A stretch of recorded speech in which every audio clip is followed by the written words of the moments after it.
There's nothing you cannot restrict on the basis of safety. And that's a scary thing.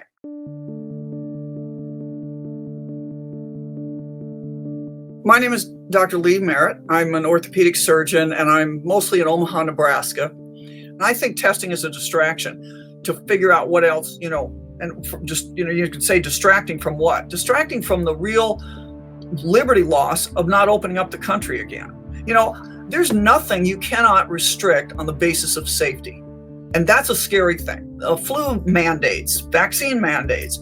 If you're worried about safety, you can always come up with an argument for public safety. We're going to mandate inspections of your basement or whatever. And this is the ultimate. We've accepted this very slowly, though, and it started with little things. It's different when the government says, I'm going to give you a ticket and charge you $80 because you didn't wear a seatbelt. When we stepped over that constitutional line and we said, well, smoking's bad, we're going to outlaw it in private businesses. That was a constitutional moment. And then the next step has been, let's mandate that all school children have to take vaccines. You're not going to save lives with this. What you're going to do is give $6.5 million a year to the drug company for this one vaccine.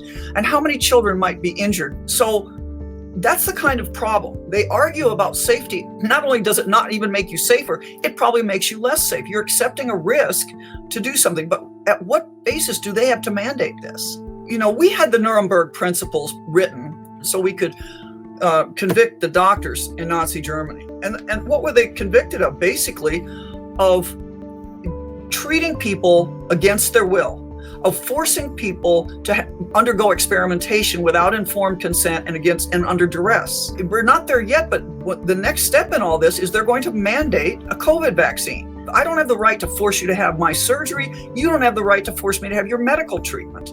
It's just that simple.